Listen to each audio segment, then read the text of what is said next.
Hola queridos hermanos, ¿qué tal? ¿Cómo están? Espero que se encuentren muy bien. Les saluda el Padre Byron. Sean bienvenidos a una clase más de Teología para Laicos. En esta ocasión, dentro del apartado de Escatología, vamos a tratar el tema del infierno. Así que les invito a prestar mucha atención y a disponernos intelectualmente, con la atención, también interiormente, para que esto no solamente sea un contenido, un dato, una información, sino que también haga parte de nuestro camino de fe. Comencemos con una pequeña oración invocando al Espíritu Santo, pidiendo junto a la Santísima Virgen María que venga este Espíritu Santo a nosotros. En el nombre del Padre, y del Hijo, y del Espíritu Santo. Hacemos un momentito de silencio y vamos a orar.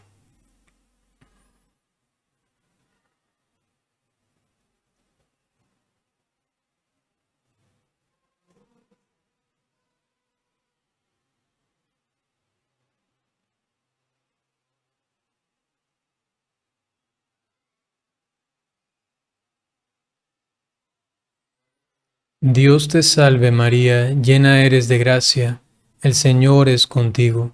Bendita eres entre todas las mujeres, y bendito es el fruto de tu vientre, Jesús. Santa María, Madre de Dios, ruega por nosotros pecadores, ahora y en la hora de nuestra muerte. Amén. En el nombre del Padre, y del Hijo, y del Espíritu Santo. Muy bien, vamos a ver. Tenemos aquí el tema de el infierno. En el Antiguo Testamento se da este entendimiento que para luego nosotros será clarísimo, de una manera todavía velada, de la siguiente forma, de una forma progresiva. Es una revelación progresiva desde el Sheol, donde están tanto justos como injustos, hasta el Sheol, donde hay grados. Los impíos están en lo más profundo del Sheol.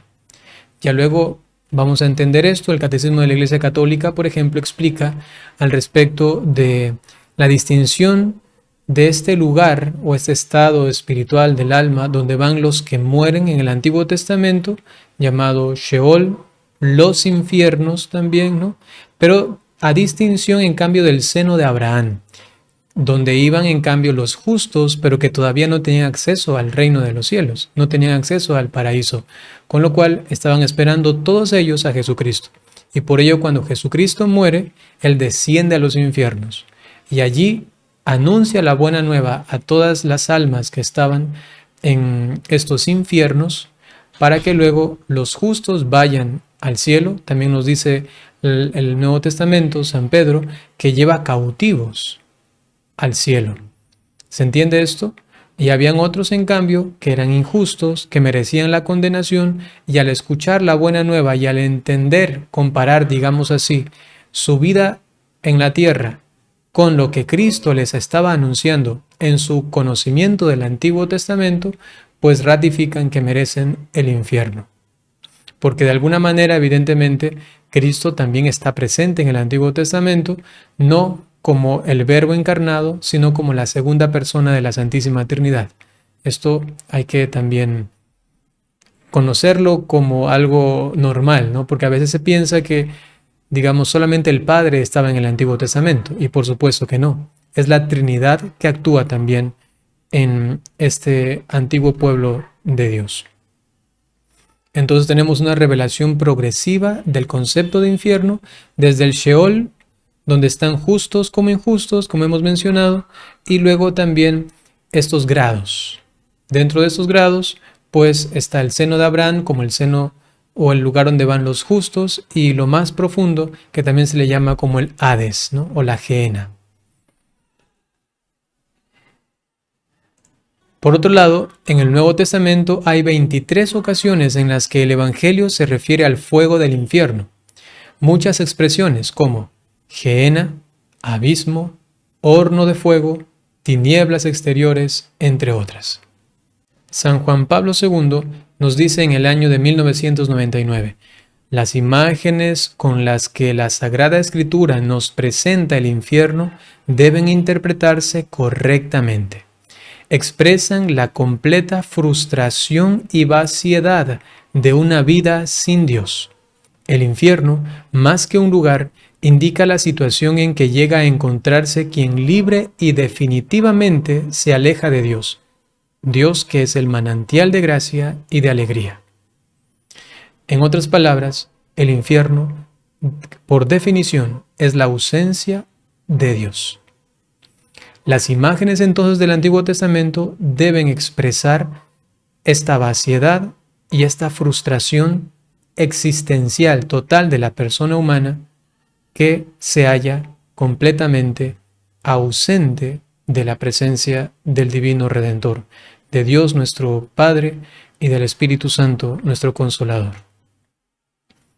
Su existencia es una enseñanza constante de los padres de la Iglesia y de los símbolos de la fe, es decir, de las profesiones de fe. Solo algunos gnósticos hablan de aniquilación de los que no se salvan. Hoy día esto es repetido por los adventistas y los testigos de Jehová. No es una aniquilación de la existencia. Siguen con vida, pero en una muerte eterna. Eso es interesante. Es una muerte del alma, es una muerte como estado continuo, pero vivos.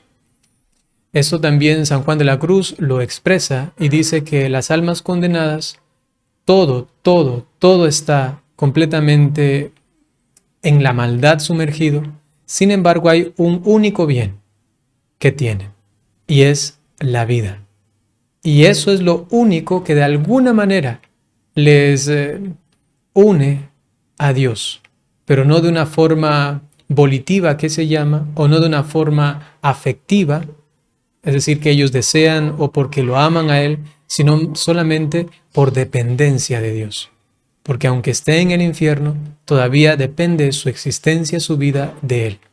Y como Él los ama, no los aniquila, sino que los deja en su libre elección. Que inclusive algunos han llegado a especular, y no están lejos de la realidad, que prefieren estar en el infierno que no existir. Porque aun cuando están en el infierno sufriendo eternamente, tienen por lo menos la vida. Y eso, de alguna manera, es mejor que el hecho mismo de no existir, aun cuando vivan eternamente condenados. Es solamente una especulación, ¿no? Eso no es doctrina de la Iglesia, solamente lo menciono por si ustedes en algún momento también llegan a escucharlo, ¿sí? Definitivamente, eso sí, el infierno es un lugar de suplicio, de tormento eterno. No se sale de allí nunca. Pero digo, por ejemplo, San Juan de la Cruz menciona que hay un único bien que tienen, y es el bien de la vida. Verdad definida también en varios concilios. En el Cuarto de Letrán, en 1215, habla de la eternidad de las penas. En el Segundo Concilio de León, en 1274, y en el de Florencia, en 1439, hablan acerca de la condenación después de la muerte. Hay quienes, después de ser juzgados en su juicio particular, van a la muerte eterna, a la condenación.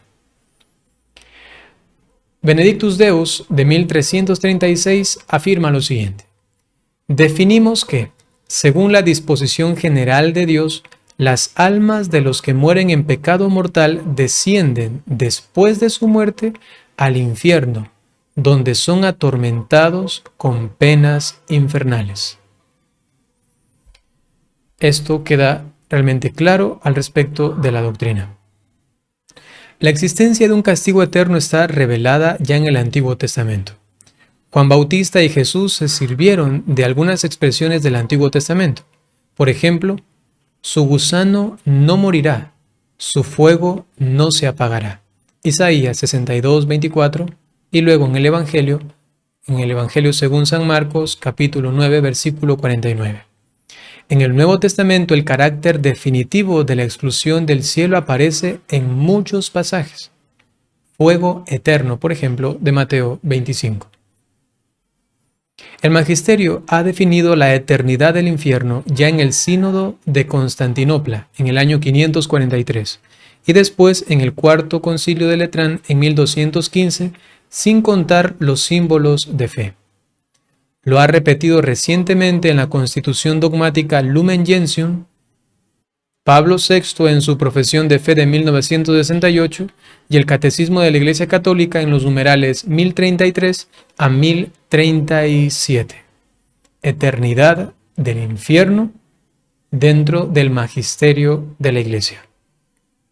Si es que alguien tiene alguna duda al respecto y quiere como profundizar más, yo tengo un video en internet que va a salir en este momento aquí para que lo vean. Pueden buscarlo. Está hecha una forma de refutación a un hermano laico que pretendía demostrar que el infierno no era eterno y que todavía podemos sacar a almas que están condenadas del infierno con nuestras oraciones. Entonces esto va totalmente en contra de la doctrina de la fe y yo lo demuestro allí haciendo una refutación conveniente. Entonces pueden también quizá mirar esto para reforzar también argumentaciones al respecto. Es una verdad enseñada por la revelación y definida como dogma de fe por el magisterio. Hay dos tipos de penas en el infierno: la pena de daño y la de sentido. La pena de daño. Catecismo de la Iglesia Católica, numeral 1033.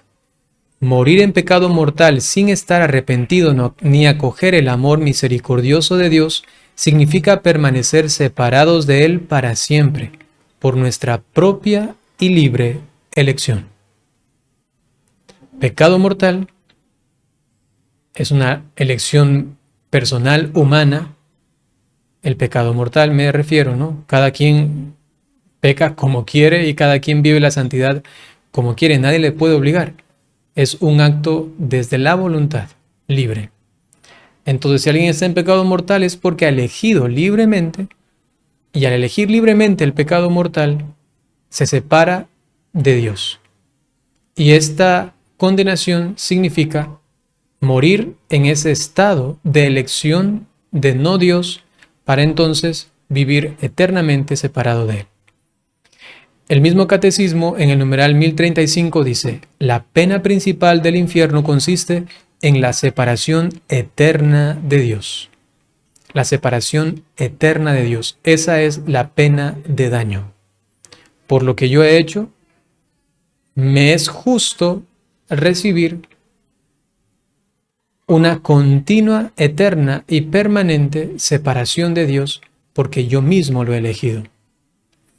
Supone para siempre desesperación, vacío y contradicción interiores, soledad y odio, por ejemplo, privación de la compañía de la humanidad santísima del Señor, es decir, a Cristo en su naturaleza humana, de la Virgen María, de los ángeles y de los santos, y no alcanzar nunca la gloria del cuerpo. La primera y más grande pena de daño, pues se encuentra en estar alejados de Dios. Pero además de eso, también supone una pena, digamos, extra, así como veíamos también el gozo, ¿no?, que hay en el cielo, la gloria que hay en el cielo, en el infierno también, por no poder estar delante, por ejemplo, de la humanidad sacratísima de nuestro Señor, de la Virgen, de los ángeles, de los santos, de nuestros hermanos, de un papá, de un hijo, de un amigo. Me refiero en cuanto que tenemos conciencia de que ellos fueron esto mientras estábamos aquí en la tierra, ¿no? Pena de sentido. El pecado mortal comporta no solo el alejamiento de Dios, sino también el volverse de manera desordenada a las criaturas. En definitiva, el pecado es un desorden en el afecto, en el amor. También así nos lo dice el Catecismo de la Iglesia Católica cuando nos explica qué es el pecado, ¿no? Entonces hay un desorden del afecto que se tiene por las criaturas y entonces uno se va hacia ellas. A este segundo desorden corresponde la pena de sentido, ya que estoy desordenado en las criaturas. En esos desórdenes que tengo, pues recibiré la pena porque mis sentidos se han volcado hacia cosas que no eran Dios. Se han volcado a afectos que no correspondían al plan de Dios. Y entonces el dolor se dará en esos mismos sentimientos, afectos, deseos, inclusive en esos mismos sentidos corporales también con los cuales yo he ofendido a Dios. El Evangelio se refiere a menudo a ella. A esta pena de sentido se refiere, ¿no? Estamos viendo ya anteriormente la pena de daño y ahora la pena de sentido. Los santos padres hablan al respecto. Este suplicio sensible atormenta ya ahora a los demonios y a las almas condenadas. Es doctrina católica. Es el fuego eterno, difícil de explicar, pero que se entiende, se comprende. Evidentemente no es el fuego de una hornilla, no es el fuego de una fogata, porque no es algo físico. Un alma que está en ese momento en el infierno no está recibiendo un daño físico porque está en alma en el infierno. Entonces es un fuego, para entender, es un fuego eterno. Pero aun cuando no es la realidad material que uno entiende aquí, sin embargo, de alguna manera lo es, espiritualmente, místicamente, de una forma que no entendemos, está un fuego quemando, dañando, evidentemente mortificando constantemente al alma. Sería instrumento de la justicia divina, que le confiere con su omnipotencia el poder obrar sobre los espíritus. Entonces Dios en su justicia divina, en su omnipotencia, ha querido que algo que nosotros llamamos fuego eterno, y que de hecho lo es, pero no según nuestros parámetros o entendimiento, está constantemente abrazando a estos espíritus, a estas almas condenadas. Abrazar me refiero a quemar, ¿no? Dolores proporcionados a la gravedad de los pecados cometidos se recibe en este estado de condenación. Según haya pecado, también será mi grado de dolor. Hay que tener en cuenta lo siguiente. Primero, Dios ha apostado en serio por la libertad del hombre. Apostar, quizá para que no se entienda mal, apostar no se refiere a esos juegos de mesa, sino que apostar, si uno busca en la RAE, en una acepción está dar la confianza con la presunción o la probabilidad de que el otro le pueda traicionar. Entonces, dicho en términos humanos, Dios ha apostado en serio por la libertad nuestra. Ha confiado en nosotros para que seamos libres y desde nuestra libertad lo elijamos. Pero también hay esta otra gravísima elección del ser humano, que es no elegir a Dios y más bien elegirse a sí mismo, elegir el mal, elegir lo que no está acorde a Dios y entonces alejarse de él. Segundo, no sabemos nunca lo que sucede entre Dios y el alma. Es decir, que determinar ya quién está condenado no es nuestro papel. Propiamente es el hombre quien elige separarse de Dios. No Dios el que separa al hombre de sí, y tampoco es el hombre que no intuye o no tiene alguna noción de que se está separando de Dios. Porque la condenación se dará en tanto y en cuanto la conciencia que tiene el hombre de separarse de él. Entonces aquí también entra ya una cuestión de casuística que también involucra a la siguiente pregunta, ¿no? Y los hermanos, yo qué sé, por ejemplo, testigos de Jehová que tienen otra concepción de Dios, o inclusive los ateos o de otras religiones, pues ahí solamente Dios conoce, como hemos dicho en el punto 2, el alma de esa persona. Y tercero, que mencionábamos, este hombre, esta mujer, se condenará en tanto y en cuanto intuía, concebía, entendía que se estaba apartando de Dios, del bien o de lo que en su conciencia le determinaba que era el camino de la verdad, de la bondad. Cuarto, problema de la reparación de las injusticias en la tierra. Estamos quizá hartos de tanta injusticia a nuestro alrededor frente a la justicia infinita de Dios. Es decir, que aunque aquí no se haga justicia y que los malos tengan cosas buenas o les vaya bien, entre comillas, con suerte en la vida, y mientras el justo pase calamidades, tranquilidad, Porque sabemos que frente a estas injusticias aquí en la tierra, hay una justicia infinita delante de Dios y que Él hará entonces esta justicia definitiva. Así lo veíamos recientemente también cuando el profeta Habacuc nos decía, el justo vivirá por la fe, en contraposición con el impío, que en cambio al final verá solamente la muerte. Y quinto punto, carácter de advertencia medicinal que tiene la revelación de Cristo sobre la existencia del infierno.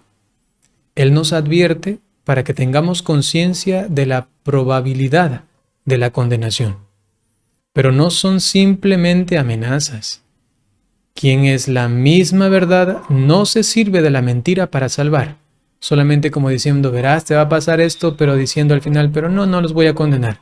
Es una herejía que ya ha sido claramente combatida por la Iglesia Católica, se llama la apocatástasis. Apocatástasis es una herejía que dice que al final del mundo, en el último día, sencillamente vendrá Dios y sacará a todas las almas del infierno y a todos los demonios del infierno y a todos los llevará al cielo. Esto no tiene lógica con la revelación, pero es una salida que han tomado muchos teólogos, comenzando con Orígenes, como de los primeros cristianos, que dijo, es que no puedo concebir el infierno. No puede ser que Dios, dentro de su plan, también haya concebido este suplicio eterno. Entonces su escapatoria fue, al final Él tendrá que salvar a todos. Y así la llamaron la apocatástasis. Herejía combatida por San Agustín de Hipona, por ejemplo, ya en el siglo IV.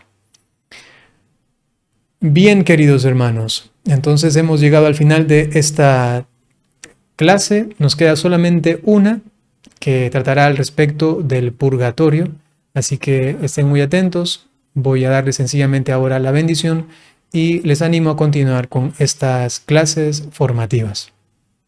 El Señor esté con ustedes. La bendición de Dios Todopoderoso, por intercesión de la Santísima Virgen María, San José y todos los ángeles y santos, en el nombre del Padre, y del Hijo, y del Espíritu Santo. Hasta pronto.